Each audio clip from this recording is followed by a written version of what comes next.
ब्रह्मा मुरारी स्त्रपुरांतरकारी भानु शशि भूमि सुतो बुधश्च गुरुश्च शुक्र शनि राहु केतव सर्वे ग्रहा शांतिकरा भवन्तु सर्वे ग्रहा शांतिकरा भवन्तु गुरुराग्रह शांतिकरा भवन्तु नीलांजनं समाभासं रविपुत्रं यमाग्रयं छायामार्तंड संभूतं तम नमामि शनिश्चरम्। नमस्कार, स्वागत है आपका आचार्य वाणी में। मैं आचार्य डॉक्टर विक्रमादित्य आपके साथ हूँ और आज आपकी राशि के दृष्टिकोण से मंगल शनि की ये जो षडाष्टक युति, आजकल बहुत सारे आप चैनल पर पढ़ रहे होंगे, षडाष्टक युति चल रही है। छठे आठवें का योग जो मंगल और शनि का चल रहा है वो क्या कुछ करने के योग बना रहा है आपकी राशि के दृष्टिकोण से। इस वक्त यदि हम देखें तो आपकी राशि के अनुसार से मंगल महाराज जो है वो अष्टम भाव में चल रहे हैं और शनि महाराज आपकी राशि के दृष्टिकोण से तृतीय भाव पराक्रम वाले भाव में चल रहे हैं। 7.5 आपकी खत्म होकर चुकी है और ऐसे में ये जो पुरुषार्थ के द्वारा बहुत सारे नए नए संपर्क, बहुत सारे नए नए लोग, बहुत सारी नई नई चीज़ें आपके समक्ष आने को तैयार बैठे। केतु और मंगल जो है वो आपके अष्टम भाव में चले गए हैं और ये आपको भ्रमण करा रहे हैं, इधर से उधर डुला रहे हैं, इधर से उधर डुलाने की स्थिति उत्पन्न कर सकते हैं कि यहाँ नए नए संपर्क। तो आप ये डुलाना है ही, भगाना है ही, इन्होंने जगह जगह आपके साथ नए नए लोगों के साथ जोड़ना है ही। तो उनमें अपॉर्चुनिटी को गैदर करने का आप रास्ता बना लो। एक जगह स्थिर भाव से आप बैठने का प्रयास करोगे, बैठ नहीं पाओगे, भागना पड़ेगा ही पड़ेगा, कभी इधर कभी उधर, ऐसे योग बनते दिखाई दे रहे हैं और उससे आप कहीं ना कहीं इस वक्त पुरुषार्थ में कहीं ना कहीं कमी होती दिखाई दे रही है। वैसे तो शनि मंगल की युति पूरे संसार के दृष्टिकोण से कहीं ना कहीं द्वंद्वात्मक स्थिति उत्पन्न करती है, कहीं ना कहीं क्लैश देती है और कहीं ना कहीं अशांति का वातावरण बनाती है। विश्व के दृष्टिकोण से यदि आप देखोगे तो ये 7 जून से लेकर ये युति 28 जुलाई तक रहने वाली है, करीब करीब 50 दिन रहने वाली है और इस दौरान कई विस्फोटक घटनाएं आपको देखने को मिल सकती है।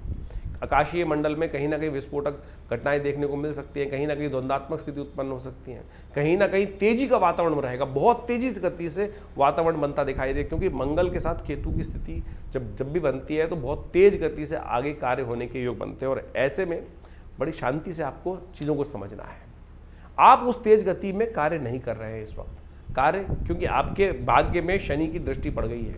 आपके कार्य बड़े धीरे धीरे होने हैं, लेकिन उनको थोड़ा बढ़ाने के लिए आपको थोड़ा पुरुषार्थ ज़्यादा करना पड़ेगा। मंगल और केतु वही पुरुषार्थ कराने की तरफ आपको अग्रसित कर रहे हैं और यदि शनि को ओवरकम कर उस पुरुषार्थ को बढ़ाने की स्थिति में आप जा पाए तो बहुत सुंदर योग बना सकते हैं। एक काम कीजिएगा, पीपल के पत्तों की माला लेकर हनुमान जी को मंगल और शनि को अर्पित करना शुरू कर दो। दोनों का उपाय सबसे श्रेष्ठ हो जाएगा। हो सके तो सुंदरकांड का पाठ आप अपने लिए कराने का प्रयास कर लीजिए। सुंदरकांड का पाठ नित्यपति करें, नहीं तो हनुमान जी की कृपा नहीं होगी ना तो क्या होगा, ये द्वंद्वात्मक स्थिति उत्पन्न कर देंगे। लोग आपको साइड लाइन करना शुरू कर देंगे। हो सकता है कि लोग आपको मिसअंडरस्टूड करना शुरू कर दें। आपकी सही बातों को भी लोग इस समय ऐसा समझ सकते हैं कि नहीं भाई, इस पर विश्वास नहीं हो रहा है इस वक्त। वो कारण है क्योंकि ये स्थिति ऐसी हो रही है कि आपके जो कि राहु के साथ जो सामने मंगल की स्थिति बन गई है वो कहीं ना कहीं षडाष्टक योग के कारण से स्थिति बन रही है। तो इसलिए हमने हनुमान जी पर का प्रार्थना करने के लिए आपको रास्ता बताया। पीपल के पत्तों की माला हनुमान जी को अर्पित कर दीजिए या हनुमान चालीसा का पाठ आप नित्यप्रति करने का प्रयास कीजिए। एक काम कर सकते हैं और मंगलवार और शनिवार को दिन कुछ रोटी लेकर श्वान को दे दीजिए, श्वान को खिला दीजिए, श्वान कुत्तों को कहीं ना कहीं डाल दीजिए। ये आपके लिए बहुत श्रेष्ठ उपाय है और ये आपके लिए बहुत सारे क्लैशों को दूर करने की स्थिति उत्पन्न कर सकता है। और इस वक्त यदि शनि को आपने प्रसन्न कर दिया ये उपाय कर तो आपके ग्रहों का नेगेटिव प्रभाव कम होगा। तो इस प्रकार से शनि मंगल का जो परिवर्तन का योग है, षडाष्टक योग है, इसका आपने महत्व समझा। देखिए, इस महत्व को आपने समझ तो लिया, लेकिन ये गोचर का प्रभाव है। अब इसके साथ साथ आपकी जन्मपत्री में भी क्या प्रभाव चल रहा है, कौन से ग्रह योग किस प्रकार की दशाएं बना रहे हैं, फिर आपकी जन्मपत्री में आपके दशाओं की अवस्था क्या है, आपके ग्रहों की अवस्था क्या है, किस अवस्था में वो बैठे हुए हैं, उन पर भी बहुत निर्भर करता है। आपकी राशि कौन सी है, लग्न कौन सी है, राशि के हिसाब से तो हम बता ही रहे हैं आपको, लेकिन इसके साथ साथ आपकी जन्मपत्री के दृष्टिकोण से कौन सी राशि प्रभावी है। कई बार किन्हीं व्यक्तियों कुंडलियों में लग्न कुंडली प्रभावी होती है, जो लग्न दिन में करीब 12 लग्न होती हैं और 12 राशियों के साथ 12 लग्न बन जाती हैं, तो उनका भी बड़ा अद्भुत महत्व होता है। राशि तो करीब 2.5 दिन 2 से 2.5 दिन तक एक बार में परिवर्तन, चंद्रमा के अनुसार से परिवर्तन का योग बनता है। तो कई बार कई लोगों का प्रश्न आता है कि हमारी राशि का कॉन्सेप्ट हमसे मिलता नहीं है। देखिए उसके कारण से देखना पड़ेगा कि आपकी जन्मपत्री में क्या वो लग्न राशि या जन्म राशि या चंद्र राशि, सूर्य राशि, कौन सी राशि से प्रभावित कुंडली आपके लिए उपयुक्त है, किसको कौन सा आपको देखना चाहिए। नाम के हिसाब से एक अलग राशि होती है, जन्म के हिसाब से अलग राशि होती है, लग्न राशि अलग होती है, कारकांश की राशि अलग होती है। इन सबका अद्भुत महत्व ज्योतिष के दृष्टिकोण से देखा जाता है और इन सब की सूक्ष्म विवेचनाओं की आवश्यकता होती है। इसके साथ साथ गोचर के ग्रहों के साथ साथ आपकी जो दशाएं, अंतरदशाएं जो चल रही हैं, उनको भी अच्छे रूप से समझना चाहिए। कई बार गोचर बहुत प्रभावी है और बहुत अद्भुत लाभ देने के योग बना रहा है, लेकिन अंतरदशा, दशाएं, बाकी सब ग्रहों की अवस्थाएं अंदर जो इंटरनल कुंडली में है वो ठीक है ही नहीं। आप किसी की कुंडली में अद्भुत धन लाभ का योग बन रहा है राशि के दृष्टिकोण से, लेकिन मूल जन्मपत्री में यदि दरिद्र योग बना हुआ है, किमुद्रम योग बना हुआ है, तो उसमें गोचर का प्रभाव कर क्या लेगा।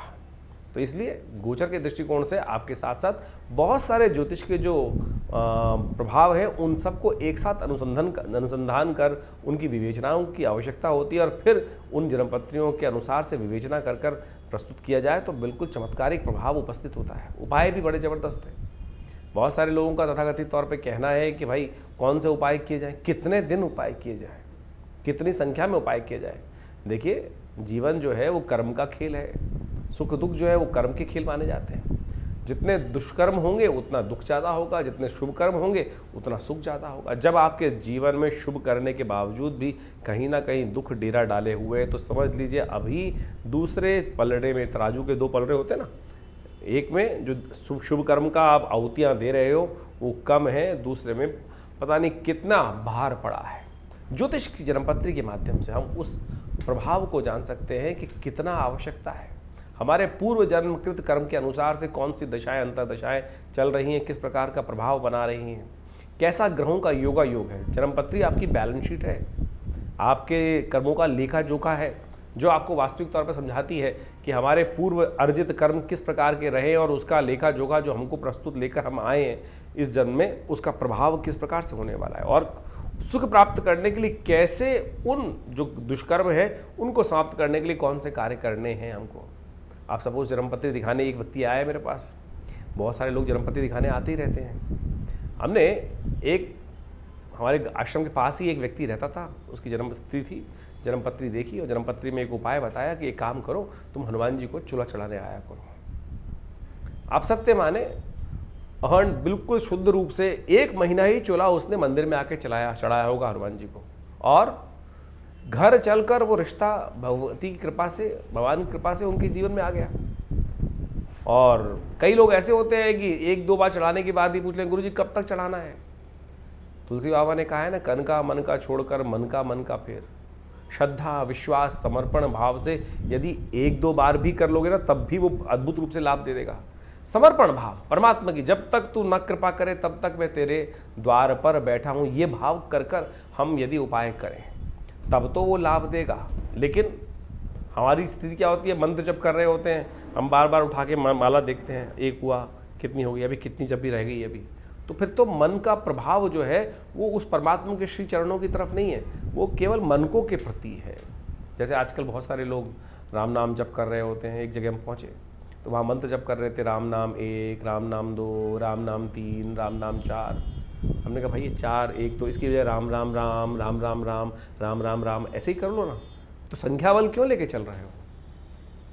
तो आप श्रद्धा के साथ इन उपायों के महत्व को समझने का हमको प्रयास करना चाहिए। बिल्कुल अद्भुत रूप से कार्य करते हैं। हमारा अनुभव ऐसा है, हज़ारों लोग हमारे साथ जुड़े हुए हैं और उन सबके जीवन में चल रही घटनाओं को देखकर इस जन्मपत्री के योगा योगों का प्रभाव हम उनको बताते हैं और बिल्कुल प्रत्यक्ष रूप से परिवर्तन आने के योग बनते हैं।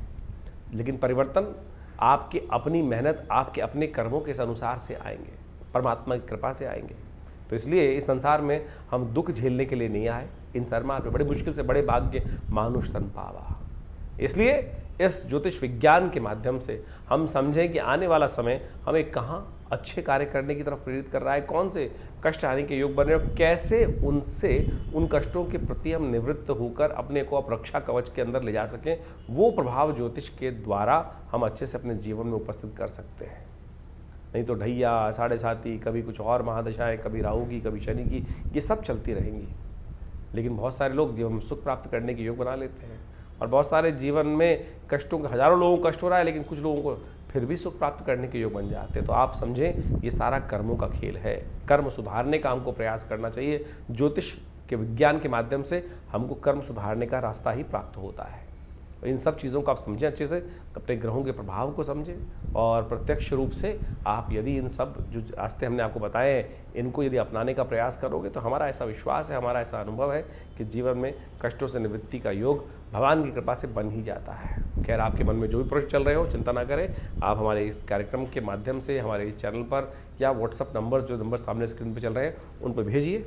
इसके बाद भी रविवार को आश्रम पे बहुत सारे कार्यक्रम समय समय पर चलते ही रहते हैं। हर महीने के पहले रविवार पर हमने एक समागम की व्यवस्था कर रखी है आश्रम में। जो लोग भी उस कार्यक्रम में सुबह 8 बजे से लेकर 10 बजे तक आते हैं उनके प्रश्न, एक आध दो जो प्रश्न होते हैं उनका अवश्य हमारी तरफ से निदान उसी समय पर देने की व्यवस्था रहती है। तो आप कोशिश ये करें, विवेकानंद योगाश्रम में इन समस्त जो कार्यक्रम है आपको समय समय पर हम आमंत्रित करते रहते हैं, उन सब का लाभ लीजिए, जुड़िए।